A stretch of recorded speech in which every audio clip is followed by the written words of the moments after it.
afternoon, everybody. Good afternoon. How are you? How are you? I wanted to stop in for a few minutes to just update you on what's going on in my life.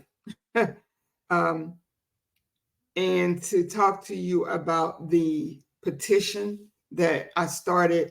And so many of you, oh my goodness, so many of you have responded. You've signed the petition, you've shared the petition. Even some of you have donated money to go toward the cause. I'm just excited and I appreciate that. But I wanted to come live for just a few minutes to tell you we still have a long ways to go. As most of you know, our elected officials, the politicians, um, don't really pay attention to things that we want change unless they see numbers, large numbers of people who are interested in what it is that we're talking about. And so I really, really, really, really need your help with this petition. It is not just about me and my child, but just about all of us know someone that may be incarcerated, or we've had a friend or a family member or somebody. Also, I keep saying this because I don't really think I need to fix my light. I don't really think people understand that mass incarceration and the prison industrial complex affects all of us. Whether you have a loved one who's incarcerated or not, you are still impacted by the mass incarceration because um, tax money, you know, I mean, the whole society is impacted. And I say this a lot because it is a disturbing fact that the United States has the highest number of incarcerated people in the entire world. That's just crazy to me. Every time I say it, it's crazy. Um, they just have this whole lock them up mentality in this country. And it's not really helping, I hope, that many people. But this petition is extremely important because it's not about whether or not people are innocent or guilty. It's not about just turn everybody loose. That's not what this is about at all. What it is about is that many of the people who are incarcerated in prisons um, are not being treated like human beings. And no matter what they did, they are still humans. And not just about the fact that they're human beings and they have rights, but we pay people to take care of them and to keep them safe, um, mentally, physically, spiritually, every aspect of the human experience. Um, a person should feel safe uh, no matter where they are, and they should feel heard. And this is the basis for this petition. I don't have my lights right. It's still too dark. But anyway, I'm not a professional. We all know this. um, the fact remains that no matter what they did to get in prison, they are still somebody's loved one, somebody's child, somebody's son or daughter, sister or brother, husband or wife, mother or father, and they deserve to be heard. And so the petition is about a family liaison being placed in each of the state prisons. I think there should be in all prisons, but we got to start somewhere. So um, this person or this committee of people would be um, a bridge between the prison system and the families. Because too often, as I've said since I started this position, um, this petition, we don't even know what's going on in these prisons with and what's happening to our loved ones. And lately, all throughout the nation, prisons are having trouble with staff, which is no big surprise. They're having trouble with staffing, and therefore that is the go-to excuse for why they're keeping these incarcerated persons locked down more than ever. And something about being locked in a cage the size of your bathroom for days and days and days and days with another person in that same little space, that has got to impact you mentally and physically. So there's just a lot of issues that those of us who have loved ones who are incarcerated or have had, we understand that there are just certain things that need to be addressed. And as family members, we need to be able to be heard as well. And I'm not one of those people. I used to be one of those people. I'm no longer one of those people that just sits back and holds in what I'm thinking. I know it's hard to believe that I used to be that way, but I was that way for many years. And I'm no longer choosing to do that. I'm going to speak up and speak out. And so I need your help. And again, I want to thank those of you who have signed. As I said, mentioned the other day, I get a list every day of people who have signed the petition. And I appreciate you so much. And those of you who have given $1, $5, $20, I saw someone gave $30. Thank you so much. I appreciate you giving to help us be able to have a platform that we can post these petitions and what have you. And I would like to, within the next week or so, forward this petition to some elected officials here in the state of Maryland. And of course, I will continue to, we're going to just keep going and getting as many signatures as we can get. But I would like to present whatever we do have at the time, to them. Because again, as I said, I emailed several of our elected officials back in May about this issue, and I got a couple of, I'll forward this to somebody, responses, but I didn't get any response to exactly the issue that I was addressing. And so the next step is this petition. And I have some other things in the works. I'm reaching out to some other people who are in positions where they can make this cry louder. And so I'm not going to be silent, and I need you to continue using your voice as well. Even if you don't have anybody in the system, you can support us by signing this petition. And how they got in there, why they're in there, is not the point of this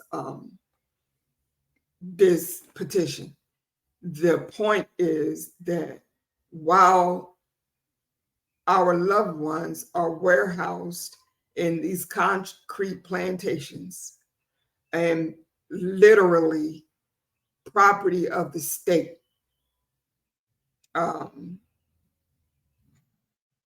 we need to make sure that they're being cared for properly. We read stories all the time about the subpar medical care in the prison system. Hi, Sheila. Thank you so much for joining me. Medical care is pathetic, both physical and mental. And some of these people are going in prison mentally sound and ending up on all kinds of psychiatric medications and so forth and so on because of what they experienced while they're in prison. The reality is that there are many people in our prisons that will be coming home. Everybody's not staying in prison for the rest of their life. And so when they are released back into our communities, we need to make sure that they're as healthy and as whole as it is possible. There are some people who suffer PTSD from being incarcerated. It's the same as if they went away to war in a foreign country. And we need to address these things, and we need to have somebody on the inside that we can contact, that we can always be in contact with when we have questions about our loved ones. I mentioned this before, when the prison gets shut down for whatever reason, it can be days, maybe even a couple of weeks that you don't hear from your loved one. And so as a family member, as a mother, sister, brother, whatever, you're sitting home wondering, is your loved one alive? Are they okay? What is going on? And a lot of times, I know personally, you call the prison and you don't even get an answer. Again, the excuse is staff shortage. Nobody answers the phone. And then when they do answer the phone, they really won't tell you anything. If we had a family liaison, we could reach out to that person, and their sole job would be to be a bridge between the system and the families. And so I really, really, really need you all to help me. That whole, that's right, Sheila, about the recidivism. Like, I had a young lady on the show a few weeks ago, Tamara Space, and she talked about her incarceration and what happened to her while she was incarcerated, and how upon returning home, there were no programs set up to help. And even the names of the people that supposedly had programs, they weren't even reachable. And so I posted a statistic yesterday, I think it was the day before yesterday, that the Bureau for Justice, the Bureau of Justice, I can't even talk, Bureau of Justice Statistics said that 68% of people who have been in prison will be rearrested. And there are a number of reasons for that. But one of the reasons is because they weren't prepared to come home, because they weren't getting anything while they were locked up. The rehabilitation part, the correctional part of the supposed to be system is really lacking. Really, really, really, really lacking. How much rehabilitation am I going to be receiving sitting in a cage 3 or 4 or 5 days in a row? Doing what? Like, really? And so we need somebody inside of these prisons, period. I shared this story before about a young lady who her husband was in a prison in Delaware during the COVID outbreak, which was really bad in prisons, way much worse than what they wanted to let us know. The media wouldn't even report how bad it really was in there until after the fact. But her husband was in a prison in Delaware. She normally talked to him every day, every other day. And several days went by, she didn't hear from him. And then it came up on a week, and she kept calling the prison. Of course, nobody answered. And then when she finally got somebody, like 2 weeks since her last communication with her husband, they told her that they were getting ready to contact her because her husband had died that morning with complications from the COVID virus. He had also been in their infirmary for a couple of weeks. So during that 2 weeks that he was in the infirmary, nobody could call that woman and tell her that her husband was in the infirmary. Again, we need a liaison in these prisons. I probably pay more attention to these reports and statistics and documentaries than the average person, because this is my passion and this is where my heart is right now. But I mean, we hear stories all the time about these jails and these prisons where people go in and they end up dying and nobody knows what happened to them. You know, they go in for a traffic violation. The next thing you know, they're dead. Like, what, yeah. So we need somebody on the inside. That's just the bottom line. And so I've reached out to our governor, Westmore, and I've reached out to the Department of Public Safety and Correctional Services. I think that's correct. And, no response as of yet. But I'm going to keep doing what I'm doing, and I need your help. So please, if you sign the petition, thank you from the bottom of my heart. But I need you to share it and to get other people to sign it as well. We have got to get the numbers, because, politicians really by nature don't really pay attention to you. If you're just one person, standing in the middle of the street yelling is what it comes down to for them. But when you have a group, a number of constituents, taxpayers that are saying something, it tends to get their attention more, because they want those votes the next time around, for one thing. So, you're right, Sheila, because when this lady told me the story about her husband, my first thought was that I couldn't believe they had never contacted her. And number two, like, what exactly were they doing? Because this is what my son said to me after the COVID thing. He said, well, first of all, Mom, you have to remember, prisons are designed to warehouse human beings. Pretty much that's their whole purpose. It wasn't set up or designed with medical facilities of the size and nature that was needed during the COVID pandemic. So there were a lot of inmates who were in cells, running fevers, coughing, sick, burning up with fever, that were still left in their cells because they didn't have anywhere to take them. And then you have one inmate in there that's sick and the other one's not sick. Next thing you know, they're both sick. But they didn't have a clue what they were doing. And so I wondered the same thing, like, what were they doing to help that man, if anything, other than just putting them somewhere and let him suffer until it was over. But again, if we had a family liaison in the prisons during that time, it would have been so much easier on us and our loved ones to know what's going on. And even now with this staff shortage and, this and that and other, there's a whole lot just craziness going on in there. And in most people, if you don't have a loved one that's in prison or have not experienced having one in prison, you don't really even pay attention to whatever, and I probably could care less.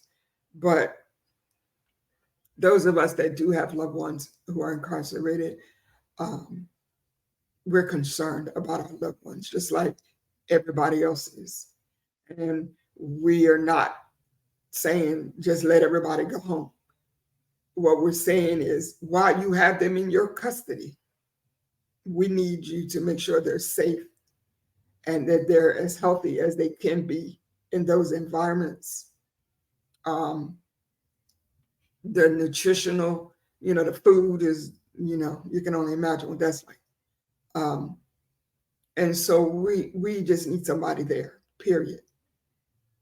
not too long ago. I don't know. I'm not really good with keeping up with time, but I don't know if it was this year or last year. There was a period when the prison where my son is warehoused, they didn't have water for several days.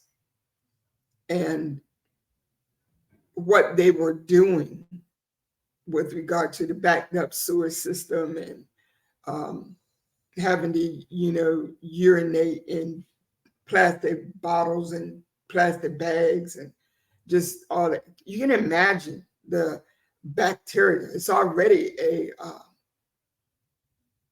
it's already a petri dish of bacteria and disease. And you can imagine during that time what it would have been like. We needed a liaison that we could call and ask questions. And so even today, we have got to have somebody in there that we can talk to and know what's going on. So this is why I started this petition, and I'm going to keep it going. And I really, really need your help. Please sign. And if you sign, please share. And let's get some more signatures, because the more numbers that we have, the better chance we have at getting somebody that we have elected into position to do something, right? So I just wanted to come in for a minute and share that and remind you that this month is Breast Cancer Awareness Month. Ladies, go get those mammograms. And gentlemen as well, get tested, because men can also get breast cancer. And it is also Domestic Violence Awareness Month. I want to remind you that you are special, you are divinely created, and you deserve to not live in a situation where you are not valued and where you are being abused.